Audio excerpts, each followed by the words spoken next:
പവിത്രത്തിലെ പുത്തൻ വിശേഷത്തിലേക്ക് ഏവർക്കും സ്വാഗതം. ഈ റിവ്യൂ ഇഷ്ടപ്പെടുവാണെങ്കിൽ സബ്സ്ക്രൈബ് ചെയ്യണേ, അതുപോലെ തന്നെ സപ്പോർട്ട് ചെയ്യണേ, ലൈക്ക് ചെയ്യണേ. ഈ പ്രോഡക്റ്റ്സ് തുടങ്ങുന്നതിൻ്റെ ഭാഗമായി ഒരു കേക്കൊക്കെ വാങ്ങിച്ചുകൊണ്ടെന്ന് മുറിക്കാൻ കൊണ്ടുവച്ചേക്കാണ്. എല്ലാവരും ഉണ്ട് ചുറ്റിനും. അച്ഛമ്മ ചോദിക്കുകയാണ്, മോനെ വിക്രം എന്തിയെ മോളെ എന്ന് ചോദിക്കുകയാണ്. അമ്പലത്തിൽ പോയിരിക്കുക, ഇപ്പം വരും എന്ന് വേദ പറയുന്നുണ്ട്. ശ്രീജ എന്തിയെ? ശ്രീജ എൻ്റെ ബാക്കിൽ പോയി നിൽക്കുന്നത്, മോൾ ഇങ്ങോട്ട് വന്ന് ഫ്രണ്ടിലോട്ട് നിൽക്കുക. കുഴപ്പമില്ല അച്ഛമ്മ, ഞാനിവിടെ നിന്നോളാമെന്ന് ശ്രീചേട്ടത്തി പറയുന്നുണ്ട്. അച്ഛമ്മയാണ് കേക്ക് മുറിക്കണ്ടേ എന്ന് ശ്രീജ പറയണം. ഞാനല്ല, ഇത് മോളുടെ ദിവസമാണ്, മോളാണ് കേക്ക് മുറിക്കേണ്ടതെന്ന് പറയാണ്.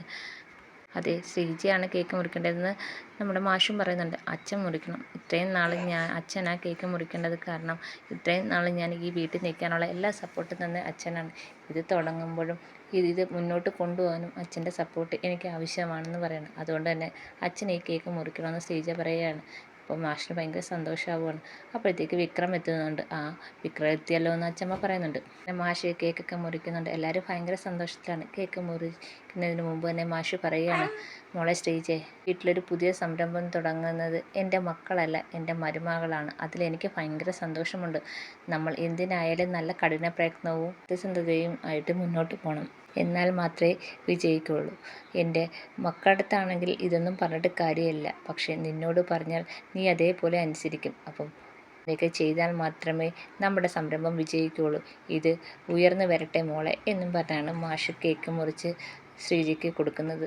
അതുപോലെ തന്നെ എല്ലാവരും കേക്കൊക്കെ മുറിച്ച് കഴിക്കുന്നുണ്ട്. അപ്പോൾ അന്നേരവും നന്ദിനിയാണെങ്കിൽ കുശുമ്പം പിടിച്ചിരിക്കുന്നുണ്ട്. നന്ദിനിക്ക് ഇതൊക്കെ കണ്ടിട്ടൊട്ട് സഹിക്കുന്നില്ല. എല്ലാവരും കേക്ക് മുറിക്കുമ്പോൾ കൈ അടിക്കുമ്പോഴും നന്ദിനി കൈ അടിക്കുന്നില്ല. നന്ദിനി ഇങ്ങനെ കുശുമ്പ് പിടിച്ചിരിക്കുകയാണ്. എല്ലാവരും കേക്ക് കഴിക്കുന്നുണ്ട്, നന്ദിനി മാത്രം കേക്ക് കഴിക്കുന്നില്ല. അപ്പം വേദ നന്ദിനിക്ക് കേക്ക് കൊടുക്കുമ്പോൾ വേണ്ടാന്ന് പറയാണ്. അപ്പം വേദ വിനായകേട്ടത്തിൽ ചോദിക്കുകയാണ്, വിനായകേട്ടാ, എന്താ നന്ദിനി ഏട്ടത്തി ഇങ്ങനെയൊക്കെ പെരുമാറുന്നത്? നല്ലൊരു ദിവസമായിട്ട് ഇങ്ങനെയൊക്കെയാണോ പെരുമാറുന്നത് എന്ന് ചോദിക്കുകയാണ്. കുറച്ച് ദിവസം മുമ്പ് ഒരു കാര്യം പറഞ്ഞാൽ വിനായകേട്ടന് ഓർമ്മയില്ലേ?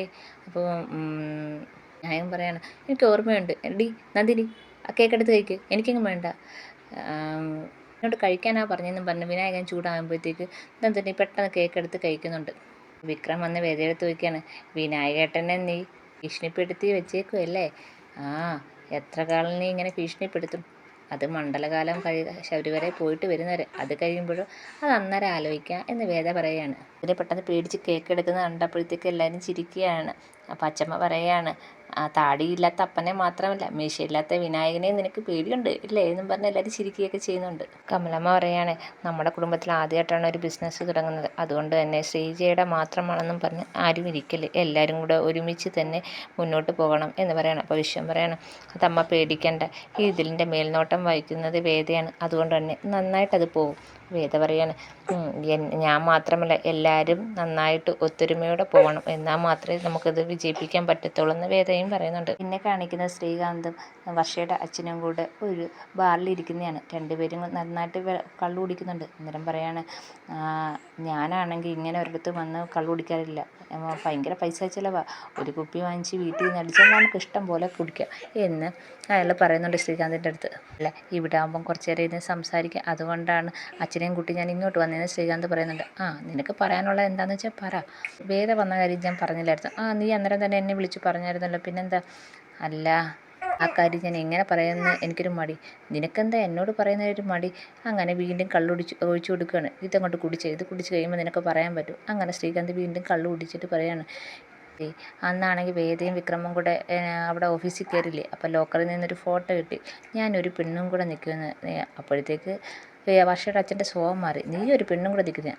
എനിക്കാണെങ്കിൽ ഈ വർഷയെ കല്യാണം കഴിക്കുന്നതിന് മുമ്പ് ഒരു പെണ്ണുമായിട്ട് ഇഷ്ടമുണ്ടായിരുന്നു, അത് ഞാനും അവളും കൂടെ നിൽക്കുന്ന ഒരു സെൽഫിയാണ്. ആ ഫോട്ടോ അവളുടെ ബർത്ത്ഡേക്ക് ഫ്രെയിം ചെയ്ത് കൊടുക്കണമെന്ന് വിചാരിച്ചാണ് അതെടുത്തത് എന്ന് പറയാണ്.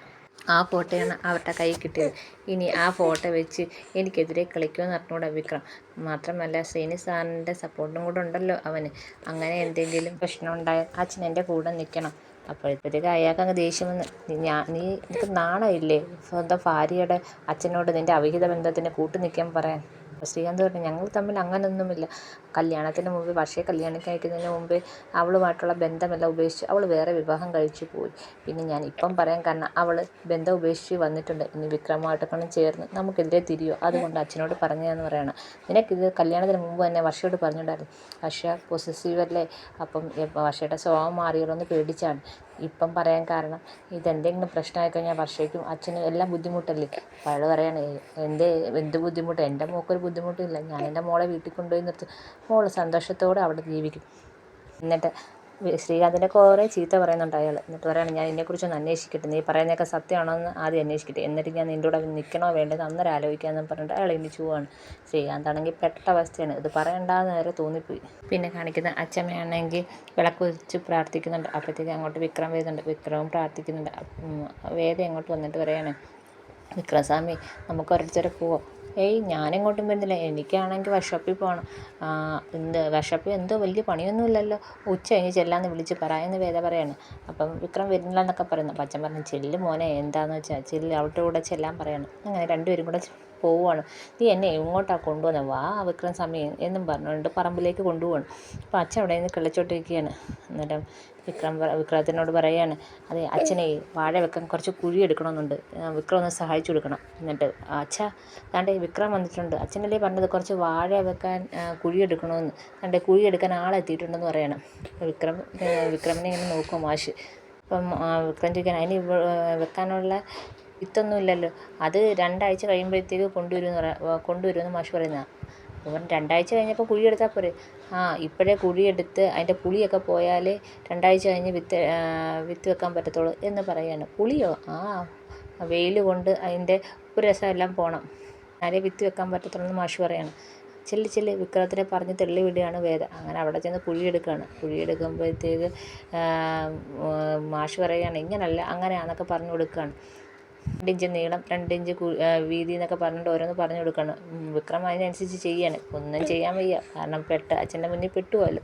അപ്പോൾ വേദയാണെങ്കിൽ ആലോചിക്കുകയാണ് അച്ഛമ്മ പറഞ്ഞു തന്ന കാര്യം. പിന്നെ മകനെ ഒന്നിപ്പിക്കാൻ ഒറ്റ മാർഗ്ഗമേ ഉള്ളൂ. അവൻ സുധാകരൻ പറമ്പിലേക്ക് പോകുമ്പം വിക്രത്തിനെയും കൂടെ പറഞ്ഞു വിടുക. അത് മോളുടെ ഉത്തരവാദിത്തമാണ്. എങ്ങനെയെങ്കിലും അവനെയും കൂടെ പറഞ്ഞു വിടണം.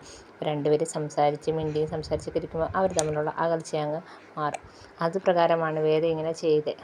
വേദ സന്തോഷിച്ച് വീട്ടിലേക്ക് വരുമ്പം കമലമ്മ ചോദിക്കണം, എന്താ മോളെ ഇത്ര സന്തോഷം? അതേ അമ്മയ്ക്കൊരു കാഴ്ച കാണണോ, അച്ഛനും മോനും പറമ്പിൽ ഒരുമിച്ച് ഇന്ന് ജോലി ചെയ്യുന്നത്. അപ്പോഴത്തേക്ക് കമലമ്മയ്ക്ക് ഭയങ്കര സന്തോഷമാണ്. ആണോ? അമ്മ ഇത് എത്ര പേരുടെ ചായ എടുത്ത്? അച്ഛൻ്റെ ചായ, ഒരു ചായ. ഒരാൾ മാത്രമല്ല, 2 പേരുണ്ട് അവിടെ, അതുകൊണ്ട് 2 ചായ എടുക്കണം. എനിക്ക് വിശ്വസിക്കാൻ പറ്റുന്നില്ല, എത്ര നാളായി രണ്ടുപേരും കൂടെ ഒരുമിച്ച് പറമ്പിലൊക്കെ പോയിട്ട്. എൻ്റെ മോളെ എനിക്ക് ഭയങ്കര സന്തോഷമായെന്ന് കമലാമ്മ പറയണം. അപ്പം വേദ പറയണം, ഞാൻ പറഞ്ഞില്ലേ അമ്മേ, ഈ മണ്ഡലകാലം കഴിയുമ്പം പല മാറ്റങ്ങളും ഞാൻ വിക്രമിൽ മാറ്റിയെടുക്കും എന്ന് ഞാൻ പറഞ്ഞില്ലേ എന്ന് പറയാണ്. അപ്പോഴത്തേക്ക് കമലമ്മയ്ക്ക് ഭയങ്കര സന്തോഷമാവുന്നുണ്ട്. വേദ കെട്ടിപ്പിടിക്കുന്നുണ്ട്. ഞാൻ അച്ഛനും മകനും കൂടെ നിൽക്കുന്നത് കണ്ടോളാൻ വയ്യ, അപ്പോൾ അമ്മ അങ്ങോട്ട് ചെല്ലും, ഞാൻ ചായ ആയിട്ട് വരാമെന്നും പറഞ്ഞിട്ട് കമലാമ്മ അങ്ങ് പോവാണ്. വേദ ചായ പാത്രം വാങ്ങിക്കുന്നുണ്ട്. അങ്ങനെ കാണിക്കുന്നത് അച്ഛമ്മയാണെങ്കിൽ അവിടെ ഡൈനിങ് ടേബിളിൻ്റെ മുകളിൽ ചായ കുടിക്കണം. അപ്പോൾ അങ്ങോട്ടത്തേക്ക് തന്തിന് നൈസിന് വന്നിരിക്കുകയാണ്. ടേബിളിൽ വന്നിരിക്കുകയാണ്. അപ്പോഴത്തേക്ക് നമ്മുടെ വേദ വന്ന അച്ഛമ്മ കണ്ണു കുത്തിയാണ്. വേദമോളെന്ന് പറയുകയാണ്. എനിക്കതൊന്നും അങ്ങോട്ട് ഇഷ്ടപ്പെടുന്നില്ല. അപ്പോഴത്തേക്ക് കൈയെടുത്ത് മാറ്റിയപ്പോഴത്തേക്ക് വേദ പറയുന്നു, അച്ഛമ്മേ ഞാൻ കണ്ണ് കുത്തിയ സമയത്ത് ഈ നന്ദിനി ഏട്ടത്തേക്ക് ഞാൻ കൊഞ്ഞണം കാണിച്ചു. ആന്നോടി നീ കൊഞ്ഞണം കാണിച്ചോടി? ഞാനങ്ങനൊന്നും കാണിച്ചില്ലെന്ന് പറയാണ്. അപ്പോൾ വേദ പറയുന്നു, അച്ഛമ്മേ നമ്മുടെ പ്ലാൻ സക്സസ് ആയി, അച്ഛനും മോനും ഒരുമിച്ച് പറമ്പിൽ നിന്ന് ജോലി ചെയ്യുന്നുണ്ട് എന്ന് പറയാണ്. അപ്പം നന്ദിനി പറയുകയാണ്, ഞാൻ അറിയാൻ വയ്യാഞ്ഞ് ചോദിക്കുക.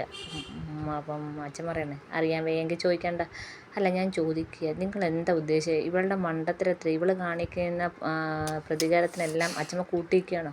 ഇവളാരും നന്നാവാൻ വേണ്ടിയൊന്നുമല്ല ചെയ്യുന്നത് എന്ന് പറയുകയാണ്. കുറച്ചുകൾ കഴിയുമ്പോൾ അച്ഛമ്മയ്ക്ക് മനസ്സിലായിക്കോളും എന്നൊക്കെ പറയണം. അപ്പോൾ അച്ഛമ്മ തലയാട്ടുന്നുണ്ട് എന്ന് പറഞ്ഞ് നന്ദിനി അങ്ങ് എണീച്ച് പോകുമ്പം വേറെ പുറകെ ചെന്നിട്ട് പറയുകയാണ്, കുറച്ചുകൾ കഴിയുമ്പം അറിയാം ആരാണ് ഇവിടെ ചതി നടത്തുന്നതും ചതിക്കുന്നതെന്നൊക്കെ കുറച്ച് നാൾ കഴിയുമ്പോൾ അറിയാം എന്ന് വേദ പറയണം. അപ്പോൾ നന്ദിനിയുടെ അടുത്ത് പറയാം, നീ കുറച്ച് ദിവസം കൊണ്ട് എൻ്റെ പുറകെ കിടന്ന് ഇത് പറയുന്നുണ്ടല്ലോ, എന്തെങ്കിലും പറയാനുണ്ടെങ്കിൽ വളഞ്ഞ് പറയാതെ നേരെ അങ്ങ് പറയാൻ പറയാണ്.